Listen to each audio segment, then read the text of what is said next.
मैं डॉक्टर रश्मित त्रिपाठी आपका अपने चैनल लॉ फाइटर्स अकेडमी में स्वागत करती हूँ। दोस्तों, आज के सेशन में जो मैं केस लेके आई हूँ वो सुप्रीम कोर्ट का लेटेस्ट केस है और आज के केस का जो मुद्दा है वह इस बात का है कि यदि कोई विवाह को अमान्य घोषित कर दिया जाता है, शून्य घोषित कर दिया जाता है, तो क्या ऐसे विवाह में भी पति या पत्नी भरण पोषण की मांग कर सकते हैं या नहीं। एक ऐसा ही मुद्दा सुप्रीम कोर्ट के सामने जाता है। देखिए, यह मुद्दा बहुत ही खास मुद्दा है क्योंकि जहां पे शादी को अमान्य घोषित कर दिया जा रहा है, इसके बावजूद भी भरण पोषण देने की या मिलने की बात की जा रही है, तो यह उचित है या अनुचित है।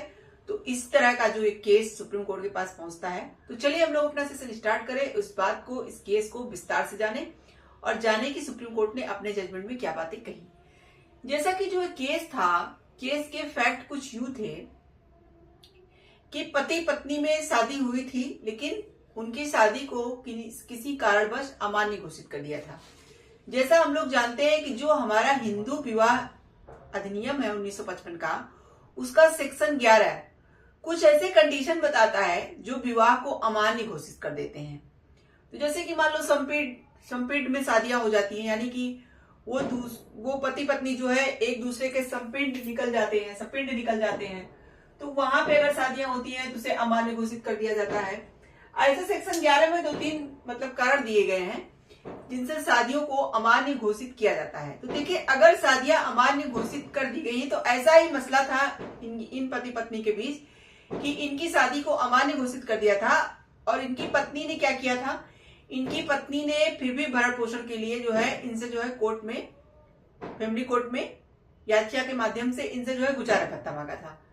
तो इनका ये कहना था कि मैं गुजारा भत्ता क्यों दूं इनके पति का, क्योंकि हमारी शादी को तो अमान्य घोषित कर दिया गया और अमान्य घोषित शादी को क्यों गुजारा भत्ता देना, जब शादी ही नहीं रही, शादी को ही शून्य करार दे दिया, शून्य घोषित कर दिया गया है, तो फिर कैसा गुजारा भत्ता। तो देखिए, यह जब कोर्ट में गया था, तो जैसा कि हर कोर्ट अलग अलग अपने विपरीत मत दे रही थी, कोई इसके फेवर में जजमेंट दे रहे थे तो कोई इसके फेवर में नहीं दे रहा था, और सुप्रीम कोर्ट के भी कई ऐसे जजमेंट थे जो इसके फेवर में बातें करते थे और कुछ जजमेंट ऐसे थे जो इसके फेवर में बातें नहीं करते थे, यानी कि जो भी जजमेंट था वो विपरीत मतों वाला था। तो देखिए, ऐसा मुद्दा जब था तो इस केस को एक संवैधानिक पीठ के पास भेज दिया जाता है जिससे वो उचित फैसला कर सके और वो बता सके कि क्या उचित है और क्या अनुचित, क्या ऐसा हो सकता है। तो जब देखिए, यह केस चलिए हम लोग जानते हैं, जब सुप्रीम कोर्ट में एक संवैधानिक पीठ के पास जाता है तो उन्होंने अपना क्या जजमेंट दिया और कौन कौन से जज बैठे थे जो इस केस की सुनवाई कर रहे थे और केस का नाम क्या था। देखिए, जैसा कि केस का नाम था सुखदेव सिंह वर्सेस सुखवीर कौर, तो यह केस की सुनवाई 3 जजों की खंडपीठ कर रही थी। तो 3 जजों की खंडपीठ में कौन कौन से जज बैठे थे, justice Abhay S Oka, justice Ahsanuddin Amanullah, justice Augustine George Masih की पीठ, यानी 3 जजों की पीठ थी जो इस केस की सुनवाई कर रही थी। जब उन्होंने देखिए सारे मसलों को जाना और सारे कोर्ट के विपरीत मतों को जाना, जैसे कि कुछ जज इसके पक्ष में फैसला दे रहे थे, कुछ विपक्ष में फैसला दे रहे थे, तो देखिए सुप्रीम कोर्ट के भी जजमेंट अलग अलग आए थे। कई सारे जजमेंट में इसके फेवर में दिया गया था, कई सारे जजमेंट में इसके विपरीत मत आए थे। तो जब इन सब बातों को यहाँ पे पीठ ने देखा, 3 जजों की जो पीठ थी, तो चलिए हम लोग देखते हैं कि उन्होंने अपना क्या मत दिया। जैसा कि उन्होंने कहा कि जिस पति या पत्नी का विवाह 1955 अधिनियम की धारा 11 के तहत अमान्य घोषित किया गया है, यानी कि जो हिंदू विवाह अधिनियम 1955 है उसके सेक्शन 11 के अनुसार जिन पति पत्नी का विवाह मतलब अमान्य घोषित किया गया है, वह 1955 अधिनियम की धारा 25 का हवाला देकर दूसरे पति या पत्नी से अस्थायी गुजारा भत्ता या भरण पोषण मांगने का हकदार है। देखिए, यहाँ पे जो हमारा हिंदू विवाह अधिनियम है उसका सेक्शन 25 जो है वह भरण पोषण या गुजारा भत्ता की बात करता है। तो यहाँ पे कोर्ट ने कहा कि अमान्य विवाह वाले भी धारा 25 का हवाला दे करके अपने लिए क्या कर सकते हैं, अस्थायी गुजारा भत्ता या भरण पोषण मांगने का हकदार है, यहाँ पे रखते हैं। आगे कोर्ट ने कहा कि अस्थायी गुजारा भत्ता की ऐसी राहत दी जा सकती है या नहीं, यह हमेशा प्रत्येक मामलों के तथ्यों और पक्षों के आचरण पर निर्भर करता है। देखो कोर्ट ने ये कहा मांगा तो जा सकता है, लेकिन यहाँ पे कंडीशन भी है।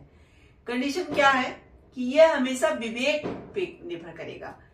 विवेक पे निर्भर क्या करेगा कि यह हमेशा विवेकाधीन होगा। धारा 25 के तहत यह हमेशा विवेकाधीन होगा, यानी कि जो जज होंगे उनके विवेकाधीन होगा कि देना है या नहीं देना है। और यह कैसे वो फाइनल करेंगे, तो इसके लिए कहा गया है कि वो हमेशा प्रत्येक मामले के तथ्यों और पक्षों के आचरण पर निर्भर करता है। यानी कि पक्ष, जो दोनों पक्ष हैं, उनका आचरण कैसा है, तथ्य कैसे हैं, यह सब देखने के बाद ही जो है उनको गुजारा भत्ता या भरण पोषण दिया जा सकता है। और यह विवेकाधीन है, यानी कि यह विवेकाधीन है कि दिया जाए या न दिया जाए। यानी कि स्पष्ट तौर पे यह नहीं कहा गया कि हाँ देना ही है। यह पक्षों के तथ्यों और यह जो है जो परिस्थितियां हैं उनको देखना है, और जो पक्ष हैं उनके जो है वो किस तरह से आचरण करते हैं, इन पे यह बात निर्भर करती है। आगे कोर्ट ने कहा कि यह धारा 25(1) को अधिनियमित करते समय विधानमंडल ने तलाक के आदेश और विवाह को अमान्य घोषित करने के आदेश के बीच कोई अंतर नहीं किया। देखिए यहाँ पे सुप्रीम कोर्ट ने कहा ऐसा क्यों किया गया ये बताया।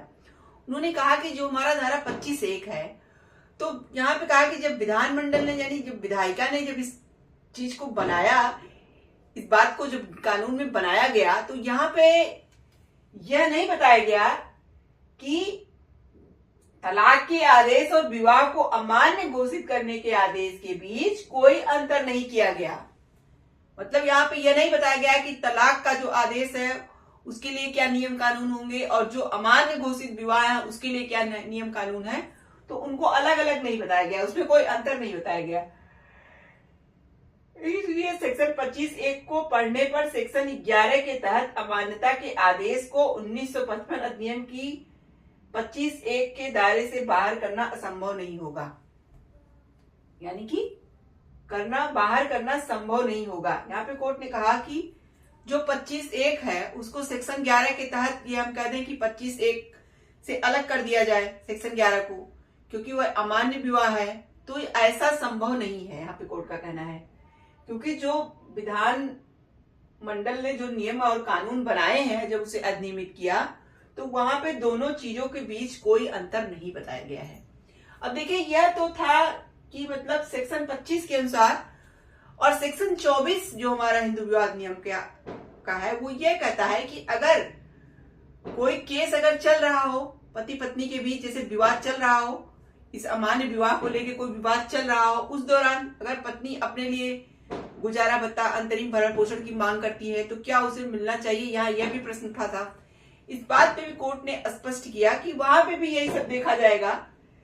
पहली बात तो ये देखी जाएगी कि उन दोनों के बीच जो केस है वो चल रहा है कि नहीं, अगर केस चल रहा होगा, और दूसरा ये कि जो पक्ष हैं उनमें से वो जो है अपना जो है केस उसको लड़ने के लिए सच में उनके पास पैसा है या नहीं है।